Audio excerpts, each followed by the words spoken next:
Jairo, bueno, muchas gracias por atendernos. Bienvenido a Córdoba. Desde Sierra Soberana te queremos pedir un par de opiniones de cómo ves la situación en Argentina en particular con este tema ¿no? de un modelo de socialización que prácticamente expulsa al campesino y nos deja recluido en los conurbanos y en manos de la pobreza de la ciudad, ¿no? ¿Cómo pasa esto en todo el mundo? Vos que viajas mucho, ¿somos víctimas exclusivas o es un modelo?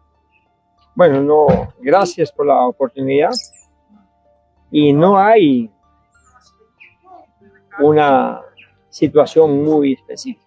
Lo que hay sí es una globalización de toda esta imposición imperial. Antes era la proletarización, toda la pobrecización de todo el mundo. Y ahora lo más homogéneo era volver a todo el mundo proletario y después volver a todo el mundo pobre. Hoy es la descampanización, volver todo el mundo urbano y miserable. Hoy avanzamos de la pobreza al miserable donde no tiene las mínimas condiciones de sobrevivir. Entonces eso comienza por descampanizar. ¿Qué significa? Expulsar todos los mecanismos de resistencia del campo. Se observó que si no bastaba simplemente ir desplazando gente a las ciudades y empobrecer a la gente de las ciudades. Se observó que uno de los mecanismos de resistencia o de la velocidad no aumentaba en función de que no se desocupaba el campo. Hoy la velocidad es incrementar al máximo, expulsar a la gente del campo. Entonces, ¿qué es lo que se acelera hoy? Realmente urbanizar al máximo. Se calcula que en el año 2050 a nivel mundial han de surgir 100 nuevas ciudades y cada ciudad con 10 millones de habitantes. Eso está planificado para expulsar esos 100 millones del campo. Son 1.000 millones. Se cree que se va a expulsar 1.000 millones de personas del campo hasta el año 2050. ¿Qué significa? Significa más ciudades, más demanda de servicios, más pobreza, más de todo, más marginalización. Ahora, junto con el desplazamiento de la gente del campo, no es simplemente el desplazamiento, sino también la simplificación de la cobertura de lo que se produce en el campo. Y la simplificación y la producción de lo que se produce en el campo, al simplificarlo cada vez más, si simplifico todo lo que está en el campo, simplifico también la manera de los instrumentos de dominación. Hay herramientas que simplifican para dominar más. ¿Qué significa? Por ejemplo, un campesino fácilmente tenía mecanismos de resistencia con 8, 10, 12 cultivos diferentes. Esos son mecanismos de resistencia. ¿Qué significa resistir?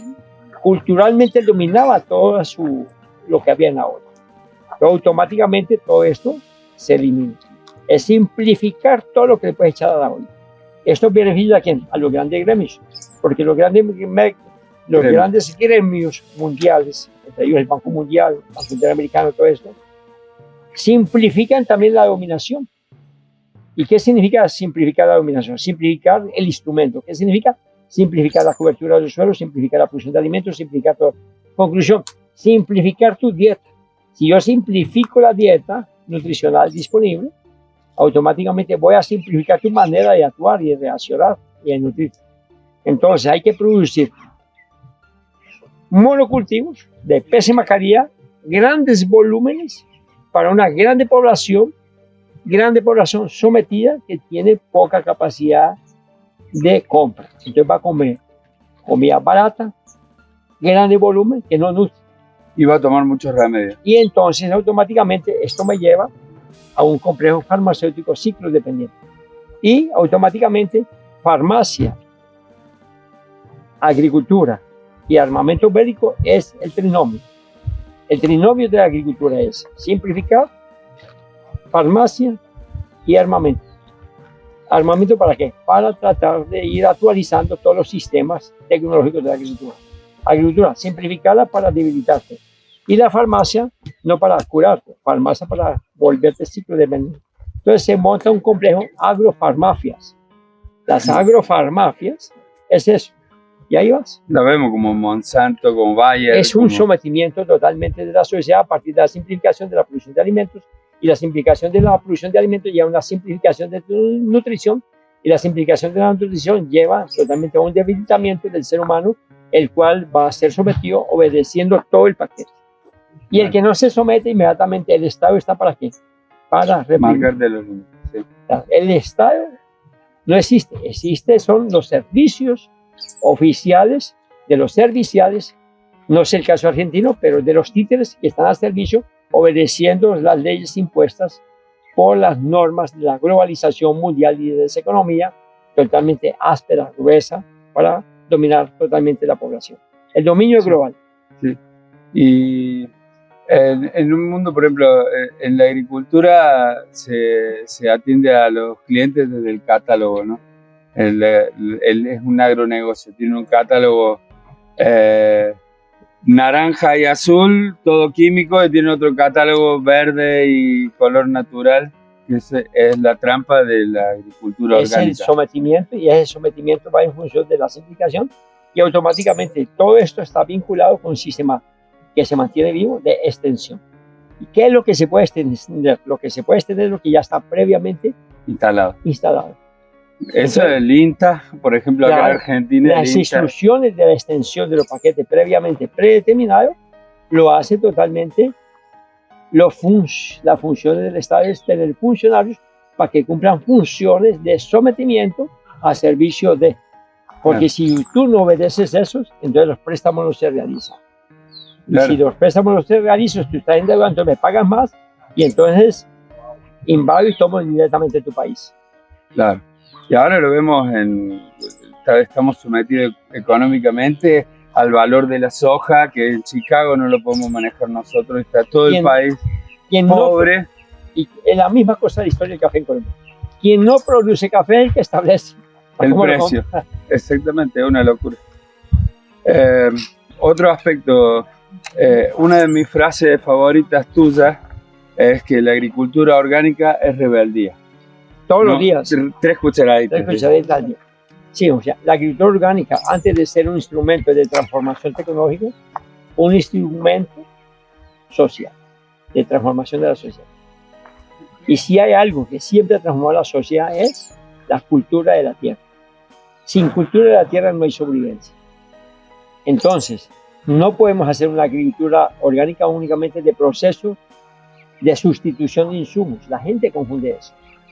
La agricultura orgánica no es sustitución de insumos, no es cambiar la manera de matar una cosa por otra, no es cambiar la etiqueta por un preparado, no. La agricultura orgánica es un instrumento de transformación de la sociedad. Y un instrumento de transformación de la sociedad comienza por tener accesibilidad al conocimiento. Y accesibilidad al conocimiento significa tener un país que responda por la dignidad para residir en ese país. Hoy, los mejores mecanismos de represión están instalados en función de negar la dignidad para tu vida. Como por ejemplo acá en Argentina, una tarjeta que te da el gobierno que se llama Alimentar, donde te ponen subsidio para que vayas y gastes en el supermercado, ¿no? Entonces te amarra a esto, te vuelve perezoso, te vuelve inactivo, y si no te comportas bien te quito la tarjeta. Sí. Entonces, hoy el pensamiento es transformar la sociedad, pero a partir de la dignidad. ¿Y qué dignidad? Tener condiciones en el campo de vivienda, tener condiciones de salud, de diversión, de transformación de la producción y todo. En la medida que se eliminan todos estos mecanismos de dignidad, automáticamente viene la pobreza. Y de pobre vas a miserable. ¿Y cuándo te transformas en miserable? Cuando te quitan la posibilidad de producir tus propios alimentos y te mandan a la ciudad. Y el miserable es el que va a recibir justamente aquella tarjeta. Y no tiene más condiciones. Lo expulsaron del campo, llega a la ciudad, no tiene ningún arte, ningún oficio, y en la ciudad lo único que produce son problemas. Y esos problemas están en función de que no producen ningún alimento. Están en manos del narco, del mafioso. Entonces, y la ahí viene una oferta, liberar mano de obra rápidamente para la ciudad, para transformar totalmente los miserables que van a cumplir los servicios. Los servicios son servicios de complementación totalmente que transforman la criminalidad. Entonces, mano de obra que en un futuro va a fortalecer cada vez más el crimen. ¿Y un crimen por qué? Porque se cometió un crimen social. No puede existir un criminoso sin antes existir un crimen social. ¿Cuál es la criminación? ¿Cuál es el crimen social? Es que no tuvieron las condiciones. El tipo no tuvo otras condiciones, lo expulsaron y hay una criminalidad organizada que lo acoge y los transforma en eso. Así es. Bueno, como último aspecto te quiero preguntar esto. Como siempre me dicen, Rodrigo, pero con la agricultura orgánica no podemos alimentar toda la población. Es una trampa eso. Con esta agricultura no se puede alimentar a la población. Esta agricultura, primero no la nutrís, sino que la intoxicas con la nutrición. Y después, el problema del alimento no es la cantidad, sino que no llega a las manos. Hoy vemos acá al norte tirando los pomelos porque no se pueden vender. En España también con la naranja de Egipto. Y me imagino que pasa a nivel global en muchos otros lugares, dado que como el alimento se transformó en una commodity, eso le quita el acceso y le quita dinero al productor. ¿Cómo se puede producir alimento orgánico para alimentar a todo el mundo? Hay un principio que es lo siguiente, ¿no? Hay que tener claro algunas cifras.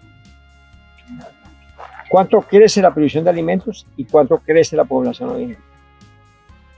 Para poder decir que hay hambre, debe haber una población demandando alimentos y no va a haber ofertas de alimentos. ¿Y cuándo no va a haber oferta de alimentos? No va a haber oferta de alimentos si no hay esa producción de ese alimento, no puede ofertar. Hoy, cuando nosotros balanceamos toda la producción de alimentos el año pasado a nivel mundial, tuvimos disponibilidad y bodegajes de alimentos para alimentar 13.000 millones de habitantes. 13.000 millones. Conclusión, hay un excedente. Hay un excedente. O sea, el problema no es la falta de producción de alimentos. ¿Cuándo hay problemas y cuándo va a existir hambre? Hambre no hay. Lo que existe es falta de distribución de renta para tener accesibilidad a los alimentos. ¿Cuándo verdaderamente va a existir hambre? Cuando yo tengo dinero, voy a un lugar a comprar y no hay alimentos. Ahí sí hay falta de alimentos. Pero si usted tiene dinero, usted compra alimentos. El problema no es falta de oferta de alimentos, es falta de la accesibilidad a los alimentos. ¿Por qué? Porque usted está empobrecido. ¿Y por qué está empobrecido? Porque no tiene accesibilidad y distribución de renta. Falta de plata, no es falta de plata. No falta de alimentos, falta de plata. Bueno, ¿la agricultura orgánica podrá producir esto? Claro, comenzando con un factor de energía. La agricultura orgánica es capaz de economizar de 2 hasta 3 veces la energía que gasta la agricultura química. Para producir una tonelada de fertilizante químico, yo necesito gastar 4 toneladas de unidades petroleras. Mientras que en una agricultura orgánica, yo no necesito petróleo. Con la agricultura orgánica, yo tengo mayor rendimiento de la energía, transformar energía solar en alimentos, la calidad de ellos. Por ejemplo, voy a colocar un caso. Yo trabajé mucho con producción de hortalizas y todo. En el caso de 2 tesis que hicimos con lechugas. Por ejemplo, con toda la relación convencional en la producción de lechugas, usted solamente saca 4 ciclos de lechuga con todo el paquete convencional por hectárea por año. Yo con la agricultura orgánica, sin ningún insumo petrolero en la área de la fertilización química, yo saqué 6 ciclos de lechuga en un año. ¿Qué significa? Mi rentabilidad fue superior. 50% más. Segundo, yo tengo una economía de 28% sobre los costes de producción y tengo una mayor rentabilidad. Mientras que en la agricultura química yo consigo una lechuga ser producida con 440 gramos, yo tenía esa misma lechuga, esa misma variedad en el mismo sitio, la tenía de 600 a 750 gramos. Entonces yo estaba entregándote un alimento de mejor calidad, más rentable y con un poder residual. ¿Qué es poder residual? También hicimos la segunda tesis. El poder residual es que volvimos y plantamos en el mismo lugar. Ahora, se plantó en el mismo lugar sin ningún insumo. Y entonces vamos a ver el poder residual de la agricultura orgánica. ¿Qué es el poder residual? Es que ya dejé el suelo formado con un poder residual de materia orgánica, microbiología. Volvimos y plantamos. Conclusiones. La lechuga del poder residual de la agricultura química es 240 gramos contra 550 y 650 gramos de mi propia lechuga. Conclusión, el poder residual, eso hay que calcularlo. La agricultura química nunca calcula poder residual y en la agricultura química el poder residual es el desastre. Residuos de veneno, pésima calidad, contaminación de agua, contaminación de trabajadores, contaminación de consumidores y destrucción totalmente de la tierra. Con la agricultura orgánica, ¿cuál es el poder residual? Es que mejora las condiciones del suelo, su viabilidad, mejoro las condiciones de aprovechamiento de agua. Para que tengan una idea, con la agricultura orgánica, cuando yo aumento el 1% de materia orgánica en el suelo, eso equivale a una economía de aproximadamente 30% de menos gasto de agua. Entonces la agricultura química no hace esos costos. ¿Por qué? Porque la agricultura industrial fue calculada simplemente en base a 3 o 4 elementos y no calcularon los costos, las externalidades ambientales. ¿Qué significa contaminar 1 m³ de agua en la agricultura industrial? No. Ahora, yo en la agricultura orgánica, ¿qué significa no contaminar un metro cúbico de agua? Significa más economía para un municipio que no tiene que tratar el agua, no tiene que tratar intoxicados, no tiene que tratar enfermos consumidores. Entonces, los valores agregados de la agricultura orgánica son valores agregados sociales, de no inversión de gastos. ¿Y qué significa no inversión de gastos? Es que hay gente más sana, menos hospitales, menos enfermos y menos destrucción de las condiciones del agua y de los servicios básicos sociales. Entonces, la agricultura industrial es una agricultura antisocial. ¿Qué significa? Se hace erosionando y contaminando la base social para una sociedad vivir dignamente. La agricultura orgánica es una base social. Recupera el medio ambiente, recupera la conservación del agua, no la contamina, da accesibilidad a unos alimentos de mejor calidad, elimina factores de riesgos con los campesinos en que no utilizan más venenos y elimina totalmente los factores de riesgo de intoxicaciones y enfermedades crónicas de los consumidores. Que se gasta menos el Estado en salud también. Claro, entonces esas son grandes ventajas de la agricultura orgánica. Y por otro lado, se transforma en una escuela de un aprendizaje. Tú comienzas a redescubrir cosas que tú eres capaz de hacer y que no es necesariamente y que antes posiblemente estabas comprando. No, te independizas de la compra también de insumos externos. Entonces maximiza los recursos al interior de la finca. Y salimos de esta repoblando las grandes áreas productivas. Automáticamente, ¿o no? Eso es la estrategia de la agricultura industrial. Expulsar al máximo la gente del campo para transformar en monocultivos, ofertar alimentos de pésima calidad y tener una masa disponible para servicial para toda la criminalidad que se desarrolla en los grandes cordones periféricos, entre ellos la grande periferia de los cordones de miseria de Buenos Aires. Sí. Y entonces ahí hay una oferta de mano de obra. Al haber oferta de mano de obra, entonces yo puedo bajar las tasas de pago de asalariado y someto y totalmente hay una servidumbre. Hoy son servidumbres que añoran lo que tenían que era el campo. Bueno, Jairo, última cosita. Te pido mandarle un saludo a Sierra Soberana, el programa de radio que nos trajo. Bueno, acá. Sierra Soberana, un saludo fraterno. Les agradecemos la oportunidad que hemos tenido de participar, de intercambiar y sobre todo decirles que siempre hay una esperanza. Y la esperanza está en las personas que realmente son capaces todavía de descifrar este monstruo global que cada vez avanza más. Pero de que hay campesinos y campesinas en el campo, hay esperanza. Y si hay esperanza, hay la posibilidad de construir un mundo más justo y más fraterno. Un abrazo, les quiero mucho y compartido con Tierra Soberana. Han secuestrado a través de la, entre comillas, modernidad, porque modernidad es esclavitud y esclavitud cada vez es más pobreza. Y hoy no vivimos estados de pobreza, vivimos estados de miseria, a pesar de toda la información y toda la tecnología que tenemos a disposición y todos los argumentos. Hoy, cuanto menos tecnología queremos y tenemos ansiedad, hoy nos provoca hambre de tecnología. Y es uno de los mecanismos más alienantes que puede existir. Sentir apetito y sentir hambre de tecnología. Tecnología hay suficiente. Y yo creo que si aplicáramos toda la tecnología y todas las disciplinas que hay, seríamos más felices produciendo en un campo más fraterno y más humano. Bueno, aquí en Tras la Sierra, en Córdoba en general, hay mucha gente que fue campesina y que fue dejando la actividad por el avance del turismo, por el avance de terratenientes. ¿Qué le dirías a toda esa gente? ¿Cómo ves esa dinámica?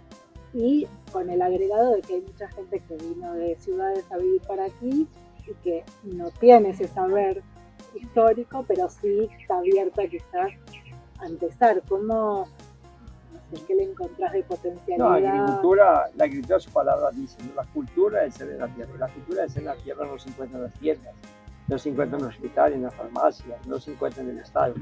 La cultura del ser en la tierra se hace con los seres en la tierra. Y una de las cosas que hace criminosamente un estado totalmente globalizador es desterrar, no físicamente, desterrar la cultura. Porque cuando hay cultura hay resistencia, y resistencia significa tener raíces. Hoy en día es un modelo de desenraizar. Y cuando se desenraiza, no es fácil volver a reconstruir las cosas. Y eso es la globalización, desenraizar, descampenizar, eliminar todo hilo cultural. Y el mejor mecanismo de eliminar cualquier hilo cultural es ofrecerte a cambio tecnología de consumo y altamente descartable. Cultura es resistencia y no es descartable. Cultura es durabilidad, es persistencia y es residualidad de la gente humana en la tierra.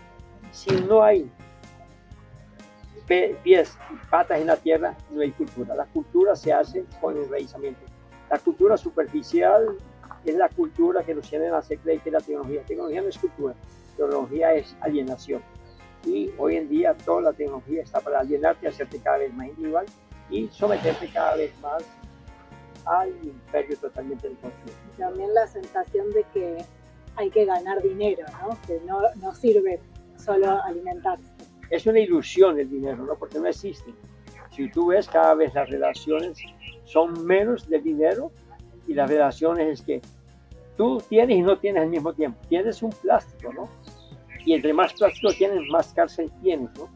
Hoy en día estamos sometidos, estamos siendo sometidos a la ilusión del tener. Y lo que existe es una apariencia. Tienes la economía de la plastificación, o sea, no tienes nada, ¿no?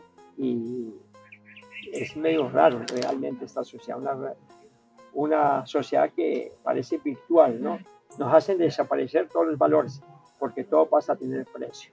Y precio es lo que está en el mercado, y el mercado es corrupto, como el Estado, no es el caso argentino. Ahí te puedo hacer una pregunta, así como uno de los casos como más de emergencia acá en la zona son los incendios y el desmonte, las pérdidas de la flora nativa.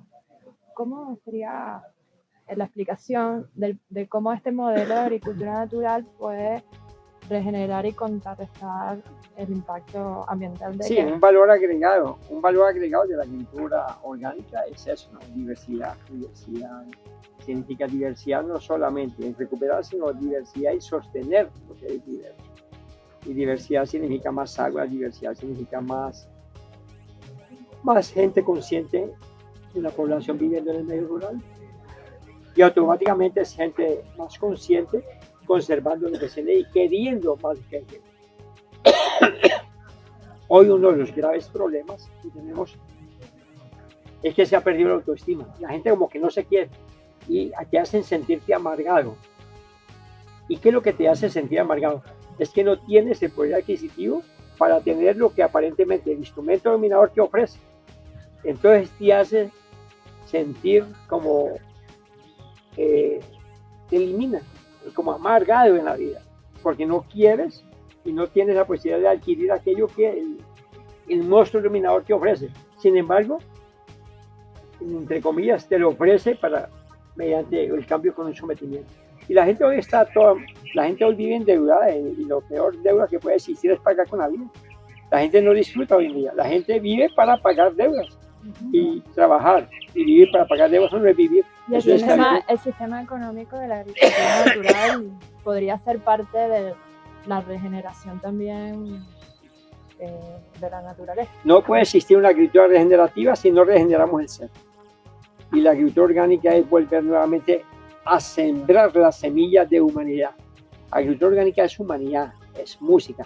Y mientras que exista música hay posibilidades, y detrás de esa música es que venimos con estas capacitaciones y estos intercambios.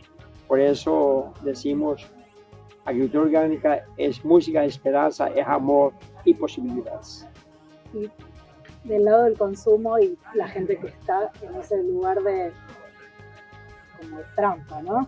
De que quizá incluso hay una idea de que es más caro comprar orgánico, pero que compre una Coca-Cola.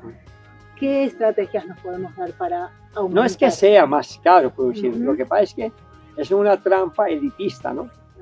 Hoy, entre comillas, hay que ver cuáles son los factores que aparentemente hacen las cosas más caras. Producir orgánico no es más caro, inclusive es más barato y de mejor calidad.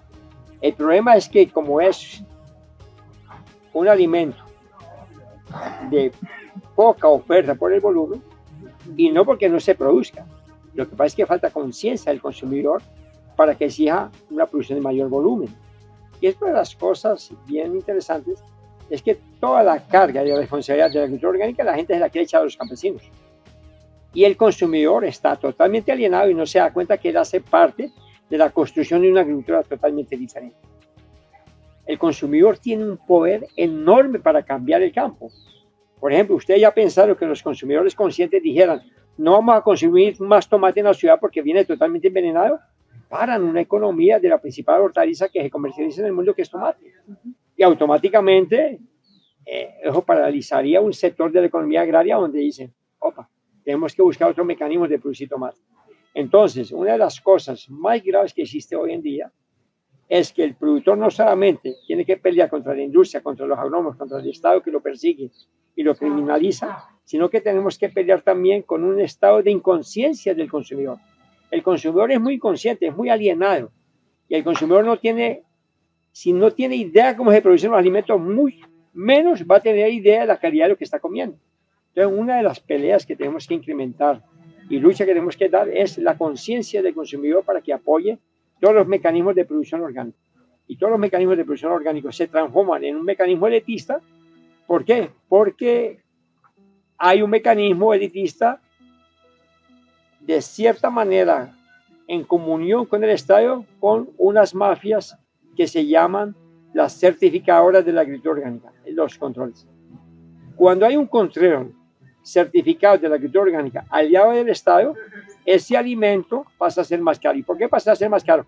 Porque tiene que pagar servicios de un mafioso que se llama certificador, que no está capacitado ni habilitado para juzgar una producción orgánica. O sea, cualquier mediocre hoy es certificador y es corrupto, porque yo tengo pruebas de corrupción en la certificación, donde se certifican cosas que no pueden ser certificadas.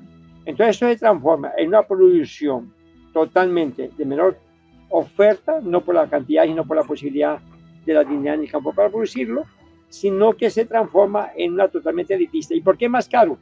Porque tiene que pagar otros servicios. ¿Qué otros servicios? De control, de inspección, de sellos, de visitas, de documentos burocráticos que llenar y rendir cuentas al Estado y pagar al Estado. Y comprar insumos registrados para que los certificadores están recomendando. Al final de cuentas esto aumenta los costos. Al aumentar los costos, entonces la venta es más cara. Al ser más cara la venta, ¿qué significa? Pues es poca gente que va a comprar. Por lo tanto, la agricultura orgánica certificada por el Estado es totalmente elitista. Y una agricultura orgánica de buena calidad, siendo elitista y al seleccionarse quién debe comer porque tiene más, es una agricultura fascista. La agricultura certificada es fascista. ¿Por qué? Porque solamente permite que aquel que posee más tenga posibilidad de accesibilidad. Por lo tanto, una agricultura debe ser totalmente disponible para la sociedad. Una agricultura orgánica es totalmente democrática. Una agricultura orgánica debe ser disponible y no fascista. Conclusión, la agricultura orgánica certificada con la mafia del Estado y los funcionarios públicos y los agrónomos públicos que andan persiguiendo los campesinos porque no tienen certificador, están haciendo una exclusión. Y una sociedad que excluye al otro es una sociedad totalmente mortal, criminosa. Últimas dos preguntas. Dos preguntas. ¿Qué le dirías a los productores que quieren hacer una transición, que hoy están produciendo con veneno, con fertilizantes químicos, y para dar ese salto? Yo no le diría a los campesinos, porque es una pregunta tendenciosa. Yo analizo su pregunta. Su pregunta es alienada. Y es tan alienada como aquel que dice, no, es que los campesinos, no. Espera, no me vas a cambiar la cosa. Aquí hay que comenzar por explicarte que tu pregunta está mal y hace parte del fortalecimiento de una estructura totalmente de represión. Porque dice, no, ¿qué le diría a los campesinos? No, ¿qué le diría yo al consumidor? ¿Qué le diría yo al Estado? ¿Qué le diría yo a los técnicos? ¿Qué le diría a la extensión rural? ¿Qué le diría a los procesos de educación? ¿Qué le diría a la investigación? El campesino es más víctima que culpable. Nuevamente está bien y aquí echarle la culpa a los campesinos. Yo no le diría a los campesinos, yo le diría al Estado corrupto que dé las condiciones para ejercer una agricultura totalmente diferente y digna para permanecer en el campo. Y esa dignidad se recupera cuando un sistema de investigación oficial realmente respalde la economía campesina y no respalde y fortaleza totalmente la agroindustria. O sea, el Estado está al servicio de la agroindustria. La universidad, la educación es un prostíbulo. La universidad está mandada a recoger. Y la extensión es aquello que se extiende, lo que predetermina las grandes economías globales. Por lo tanto, no hay que mandarle mensaje a los campesinos siempre estuvieron dispuestos, los campesinos siempre tuvieron corazón, los campesinos son alma abierta para recibirnos en cualquier momento, los campesinos siempre los que han participado hasta el final en todas las transformaciones de la sociedad. Por lo tanto, no hay que mandarle mensaje, ellos nacen con el mensaje de solidaridad, las campesinas y los campesinos. Por lo tanto, tu pregunta fue mal formulada. Perfecto. Eso es lógico, eso lo van a cortar y lo van a editar. No lo cortes, por favor. Acepto, no lo cortes. pero a lo que voy es... La segunda pregunta. Porque me lleva a la segunda, pero voy a hacer la introducción. Porque una persona que hoy está produciendo con todas esas condiciones, si va a esperar a que todo eso cambie, bueno, seguramente muchas se deciden por ese algo que tienen dentro. A gran escala, ¿vos crees que se va a terminar el capitalismo? No, o sea... el problema no es el capital. Tenemos un concepto. El problema no es el dinero, el problema no es el capital. Es otra cosa, una pregunta mal formulada. No entiende lo que es capital. El problema no es el capital, el problema es la aplicación. No, espérese. Por favor. El problema es la aplicación social del capital. Pero yo le pregunté si se va a terminar. No, espere. Wow, el problema es, una cuestión es la aplicación social del capital. La aplicación antisocial del capital, eso es gente que quiere capitalizar reprimiendo lo que otro le niega. Eso es entonces un capitalismo totalmente criminoso. Eso hay que acabarlo. Lo que hay que es permitir la distribución del capital y que el capital, que no lo podemos negar, que estamos en esa sociedad, que tenga una mayor accesibilidad y un impacto social más proletario, más humano, más accesible. Pero el problema no es el capital, es la aplicación social del capital y sus impactos. Igual que la tecnología. La tecnología no es buena ni mala. El problema es en manos de quién está la tecnología. Y dependiendo en manos de quién está la tecnología, los impactos sociales son criminosos y terminan con la sociedad. Entonces el problema no es el capital. El capital como tal, él no tiene un cerebro. Es quien maneja el capital, que tiene un cerebro y que lo dirige para provocar los grandes impactos de dominación. Y ese mecanismo automáticamente, pues hay que combatirlo. Yo no sé si veré el fin, pero mientras que esté vivo, estaré haciendo lo posible por construir una sociedad totalmente diferente. El campo se transformaría. Eso es lo que nos faltaría. El problema no es el campo, el problema es la alienación de la ciudad. Pero acá, por ejemplo, usted pensó que la ciudad frenara y ya no vamos a comer más tal producto y puta, para. Yo no me iba a meter, pero acá... ¿Qué hicieron las mujeres en Paraná en la década del 80, en Brasil, cuando yo estaba allá? Las mujeres se dieron cuenta que estaba haciendo contrabandeado de Argentina para Brasil a través de la valle, era un fungicida a base mercurial. Cuando se hicieron las denuncias de ese fungicida mercurial, llegó la denuncia y las organizaciones de mujeres comenzaron a telefonar y no dejaron de comprar tomate. En 8 días que dejaron de comprar tomate, la valle tuvo que retirar todos los fungicidas de mercurio. Mira, ¿por qué? Porque el tomate que va ahí, y la red del tomate es una red inmensa y me mantas de un montón de gente. Entonces, ¿quién fue que cambió? La gente, el consumidor. Eso es lo que hay que lograr. O sea, nosotros acá es como que se urbanizó bastante. Vamos a comer. Estamos organizando el asado para esta noche. ¿Para esta noche o para mañana? No, esta noche. No lo sé. ¿Qué quieren? Anotarse. Sí, claro. Cairo. Sí, ¿sabes? ¿Cuánto hay que dar? Y no sé, ahora vemos bueno, lo que somos y no hay problema. Claro que participo del asado. Rodrigo. Rodrigo era el asador. Un asado, ¿no? Muy bien. Acá le ponemos asado. Muy bien. ¿Cuándo